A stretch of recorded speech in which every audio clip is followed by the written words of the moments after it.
Hello everyone, thank you for joining in today's video. Today, this is what we are going for. It is a colorful look, another colorful look. If you want to see all the steps, how I managed to create this, then please keep on watching. Let's start. First step to today's look is that your skin, your eyelids, they have to be hydrated. You can use your regular eye base, but today I'm gonna be using my combination of my MAC Pro Longwear Concealer in NC20, and I mix it with my foundation, which is a little bit on thick side, but because Pro Longwear is such a heavy product, I did wanted to just diffuse it a little bit, but of course you can use your own eye primer that you use on daily basis. I would suggest MAC Paint Pot, or actually Pilates bases are also really great. Going to diffuse everything. My eyebrows are already done, as you can see. I do them off the camera just to speed up the process, in a sense that I just want to focus on the eye tutorial. That's what I do for the most part. Rarely I do skin my base routine. That's if some of you are asking for, but or if I update something, but in general I do like to focus just on the eyes alone. Before I use my first colorful shade, because it is so colorful and sometimes color is harder to blend, especially if you're talking about reds and blues and stuff, I will be diffusing it before I apply it. For it I'm going to be using Hindash Monochromance palette. This is shade Alter, and applying that one in my inner corner, just underneath my eyebrow as well. I can take fluffy brush for this.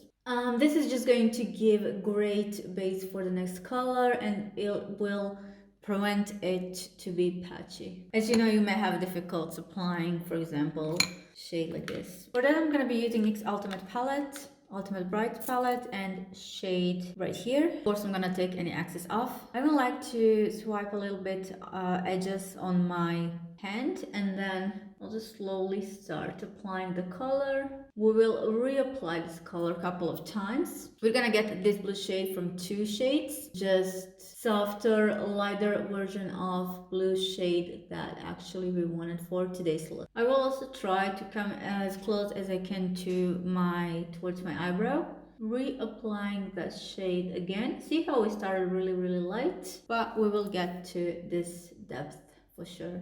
Again, don't be afraid to reapply this color a couple of times. You want to have this color really solid before you move on to the next step.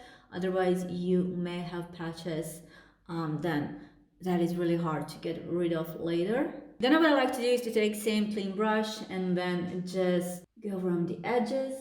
And now I feel like I can go to my next shade, which is from Mica Berlina, from Be Perfect Rain palette. It is Royal Shade.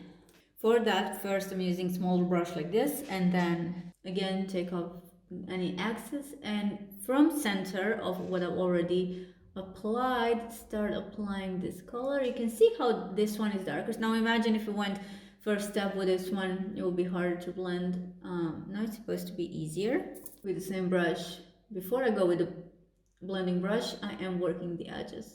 Then what I like to do is to take blending brush. I'm having a garden view here, so a lot is going on.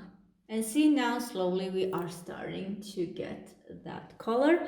If you want, you can go again with this lighter shade from the NYX Ultimate, just to give it a little bit more depth with the first shade. Now these two are going to mix, and they're gonna give us the perfect color that we need. And going towards my eyebrow. Now this is blended too much, and again, after this shade has been applied, I am moving in with my blending brush and blend it.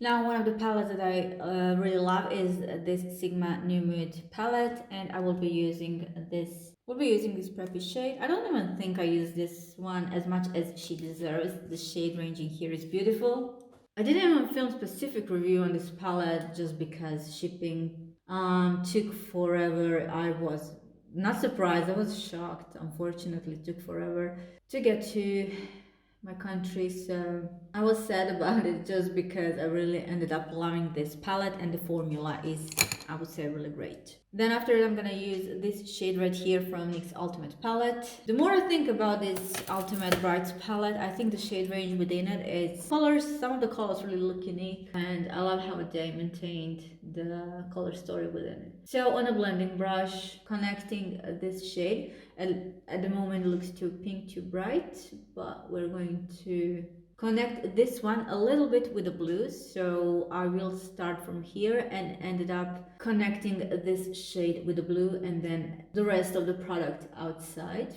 Remember what we have done in the beginning before the blue color was applied. Now the same thing we're going to do before we apply this pinkish color, and I'm gonna use this shade again, applied outside of my eyebrow, outside of my eye, in this area right here. Before I even go with this shade, the reason for that is because it's going to look like much more softer at the end. So that when I go with the same shade, we're not gonna have that kind of patchy finish. This is really helpful if you're working with colors like pink, blue, or red, or even green. It's easier to maintain that smooth finish towards the end of your makeup look. If needed, you can take harder bullet brush and just to diffuse, to connect this blue with this. Now to deepen up everything, I'm gonna use shade Goddess. When I'm using brush like this, circular motions the way I want it, I take the tip of the brush and then I just work the product on the end of my brush. Then I take any excess off, and then that will give me flexibility to not mess up my edges, or even I can do this. Otherwise, you can spread the color much more wider than you would like to. Now to connect everything in here, first thing I'm going to do is to use this Pixi blush. On the Glow blush, I'm gonna use flat brush and across this product right here. And I will apply this one. As you can see, it's really sheer. When you apply it for your cheekbones, it's not looking that sheer, but once you blend it, it is really subtle. This is just going to give texture and smoothness for my next shade, which will be much more pigmented. For that, I'm gonna mix this shade right here and this shade right here.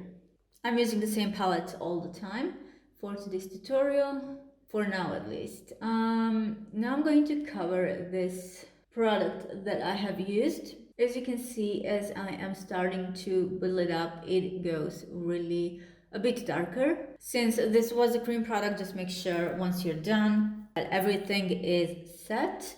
You can also go straight away with your eyeshadow, or you can use paint, but paint can be like really, for example, Pilates paints, they can be really tricky to work with because they're heavy. They're perfect for certain looks, but for this I did want a little bit of gentle finish. If I was doing cut crease, then of course yes, I want that sharp line and just really strong pigment. Now shade Goddess goes to my transition. On a blending brush, we will connect so many more shades. I wasn't expecting to use that many shades, and I will apply this one right out of my eye area. Trick that I do use, sometimes you can use bigger brush and just blend the edges. This works just for the edges, so it will soften up this edge even more. See how transition, it just went smooth into your skin. You don't see any transition. This goes when you have a lot of product on your brush. Now I'm gonna go into shade Hail Room, but I will use smaller brush and will apply this from the outer corner of my eye. It's gonna look pretty patchy in the beginning, but don't worry, we have a good base underneath and we will blend everything. So I do make like kind of a small wing, and then from there I will outline the edge of my eye. I'm gonna take a blending brush and just work the edge. And before I move on, I will use Goddess shade again and will apply that one, connecting this blue. You also can use this shade even before you apply this dark purple shade. The important thing here is crucial that you go one step at a time, so that you have color on top of the color on top of the color, so you can get beautiful blending. And as I always say, take time with your blending. Now I am going back to this purple. Now for these edges, I can even use this harsher blending brush. And then I repeat the process, and this shade will go perfectly with the previous one. Take a brush again and blend. What I like to do is to use this goddess shade and just go on top of it to mix it even more. Transition between these two looks beautiful. Now for my next step, I will use these edgy and instinct shades combined together from Natasha Denona My Dream palette. This is one of the palettes that I love the most in 2022. I even want to go with the Blackest Black eyeshadow just a tiny bit. Take the excess off. This one is really strong. I really don't want to go more than that. For the end, if necessary, take clean blending brush and just work this color so the edges are much more softer and blended. Now it is time for our lower lash line, but before that, what I did is apply a tiny bit of a eyeliner. For my eyeliner, I used these two shades, Edgy and Aspiration, and I did combine them with one drop of Inglet's Duraline. For my lower lash line, I will actually keep this on a simple side. So I will be using MC Gel eyeliner in number. So I am using MAC Pro Longwear in NC20. I will blend this out. And now once again, I will use this blush as my pink base for my lower lash line. Now we do have a lot of cream going on, but the thing is, I will set that right away. For that, I'm going to make the same shade. Using this shade right here. It's the same shade that we used on our eyelids. Also, we will use this shade right here. And this will give me bright pink color. For the rest of my eye, I will use this shade right here from the Mod palette. I will finish off the rest of my face and I will just apply mascara and false eyelashes, and I will be right back with you. And this is final look. Thank you for hanging out with me today. I hope you learned something new or that video in one shape or form was helpful to you. Let me know in the comment section below what is the next video that you would like to see from me, and I will see you in my next one. But before that, make sure to watch this video and I'll see you soon. Bye.